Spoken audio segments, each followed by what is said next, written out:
Hello everyone, वीरा classes में आप सभी का स्वागत है। इस वीडियो में हम भारत की नदियों से संबंधित प्रीवियस ईयर के क्वेश्चंस करेंगे।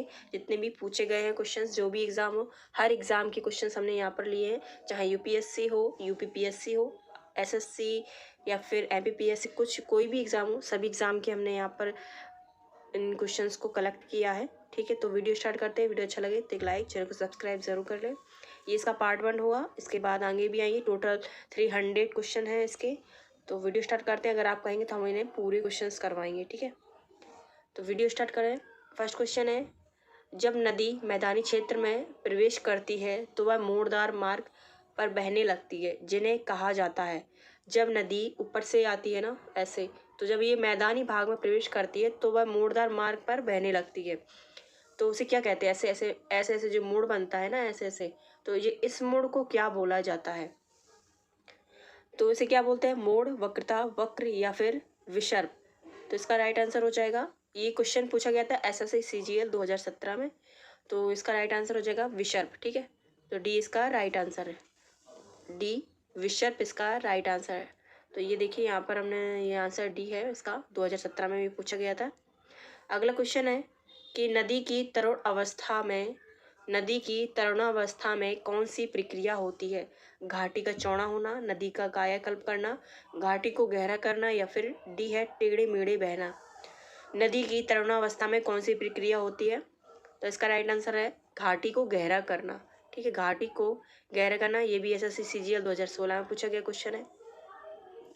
नेक्स्ट क्वेश्चन है, तरुणावस्था में नदी अपरदन का विशिष्ट लक्षण निम्नलिखित में से कौन सा है?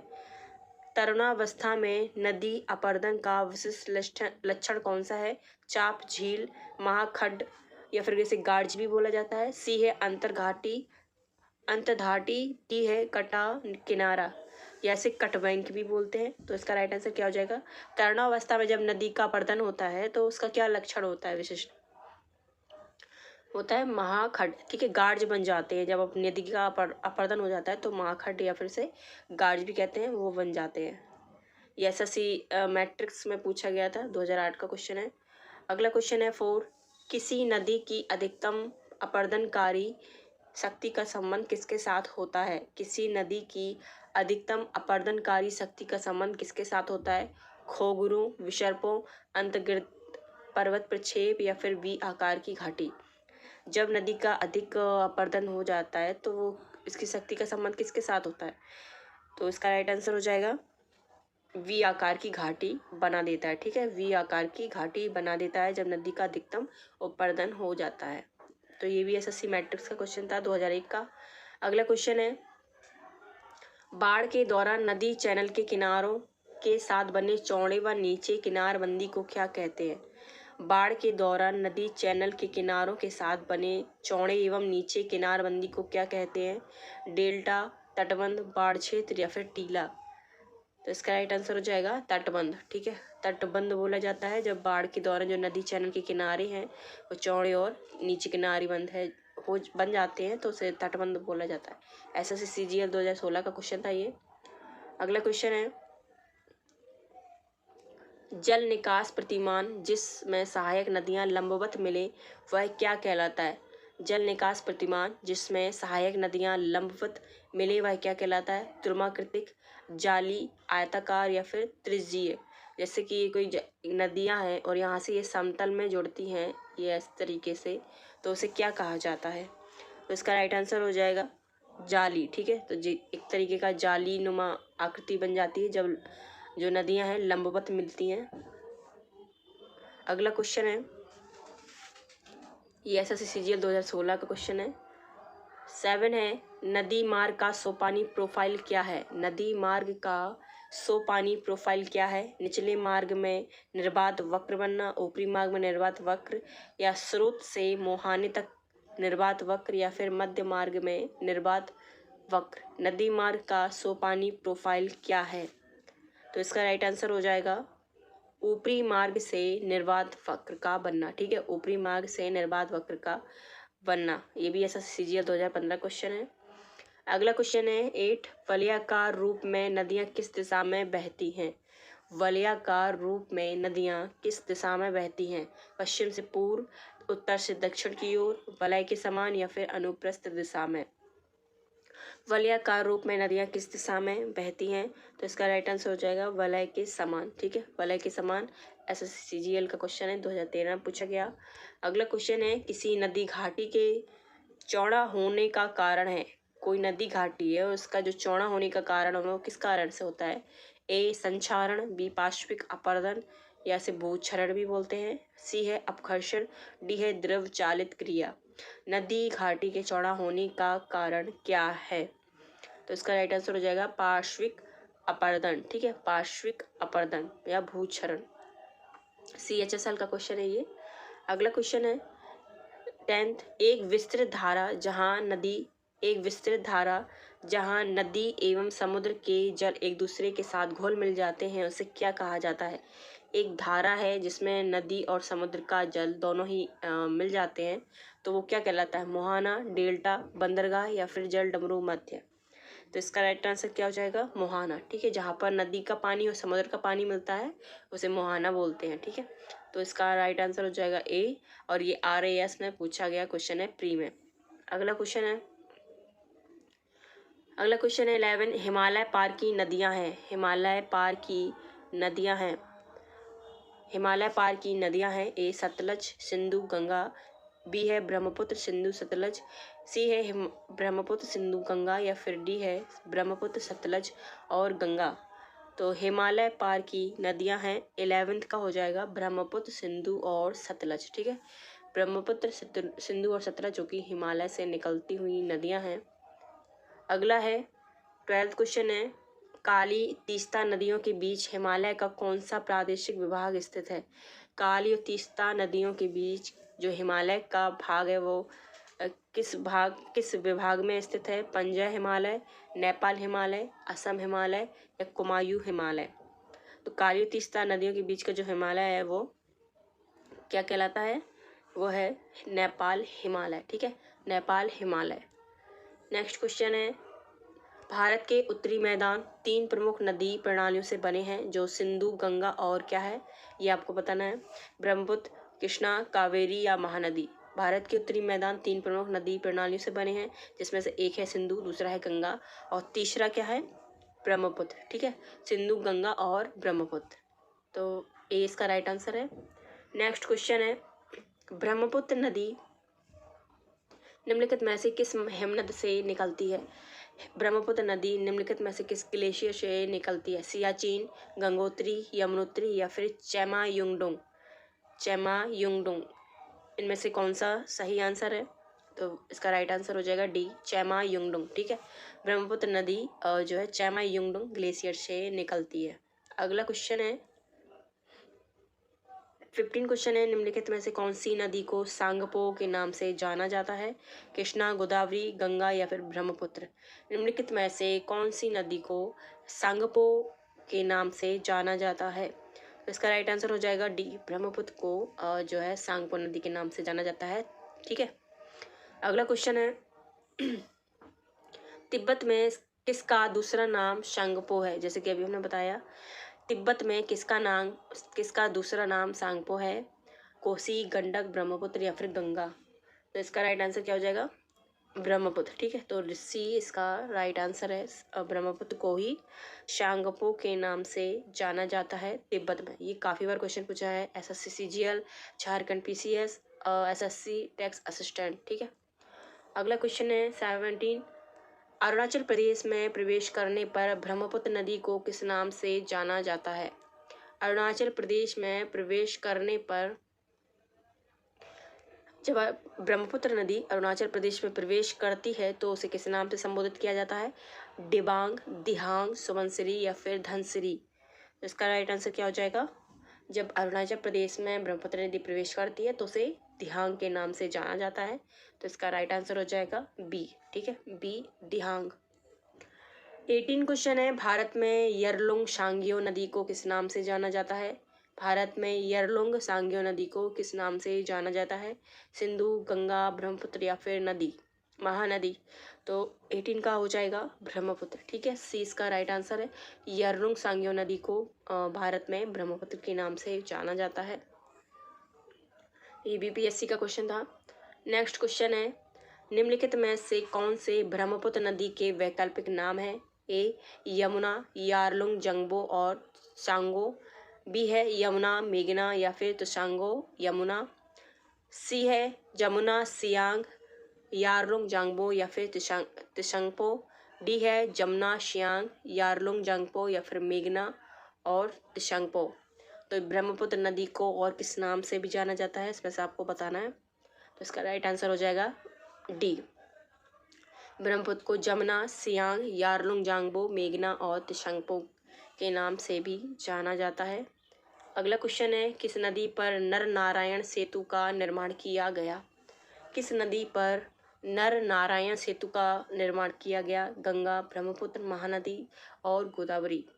तो 20 का क्या आंसर है? ब्रह्मपुत्र। नर नारायण सेतु का निर्माण ब्रह्मपुत्र नदी पर किया गया। ठीक है।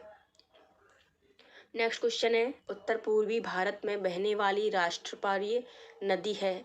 उत्तर पूर्वी भारत में बहने वाली राष्ट्रपारीय नदी है ब्रह्मपुत्र, गंडक, कोसी या फिर गंगा।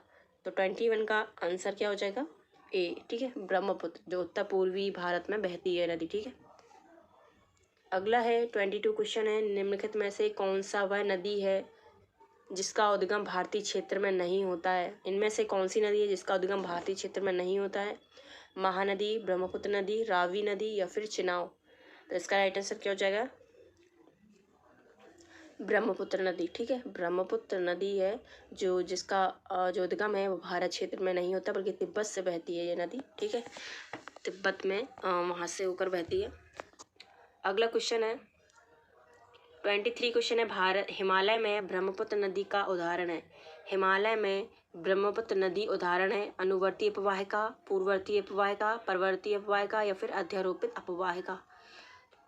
इसका राइट आंसर हो जाएगा पूर्ववर्ती अपवाहिका। ठीक है, पूर्ववर्ती अपवाहिका उदाहरण है ब्रह्मपुत्र नदी।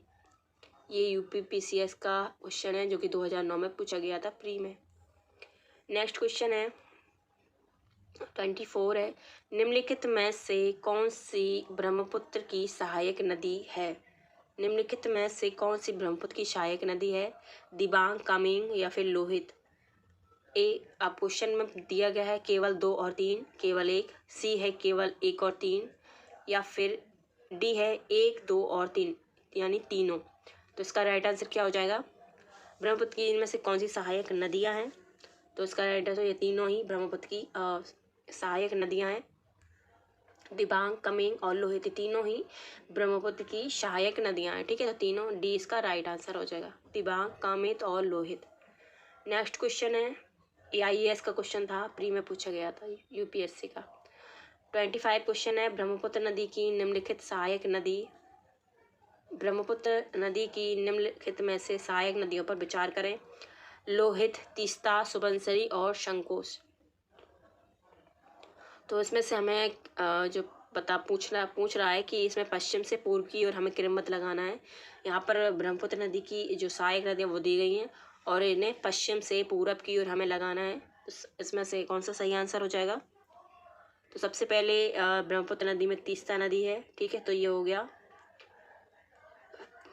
गया फर्स्ट। ठीक है, और संकोश इसके बाद ये हो गया दूसरा, फिर इसके बाद हो गया ये सुबनसिरी थर्ड और लोहित ये हो गया फोर्थ। ठीक है, तो इसमें से राइट आंसर क्या हो जाएगा? तो सबसे पहले हम इसका राइट आंसर हो जाएगा बी। सबसे पहले तीस्ता मिलेगी, इसके बाद संकोश, फिर इसके बाद सुबनसिरी, फिर इसके बाद होगा लोहित। ठीक है, तो 2, 4, 3, 1 इसका राइट आंसर है। तो ब्रह्मपुत्र नदी की सहायक नदियाँ जो कि पश्चिम से पूर्व की ओर हमें क्रमबद्ध लगाना था, तो इसका बी राइट आंसर है। ठीक है, तो ये भी यूपीएससी का CDH का क्वेश्चन है। कपली जिसकी सहायक नदी है वह है, कपली जिसकी सहायक नदी है वो कौन सी नदी है? कोसी, गंडक, गंगा या ब्रह्मपुत्र। तो इसका राइट आंसर हो जाएगा ब्रह्मपुत्र। ठीक है, तो कपली जो है वो ब्रह्मपुत्र की सहायक नदी है। अगला क्वेश्चन है, मानस नदी किस नदी की उपनदी है? मानस नदी किस नदी की उपनदी है? महानदी, गोदावरी, कृष्णा या फिर ब्रह्मपुत्र।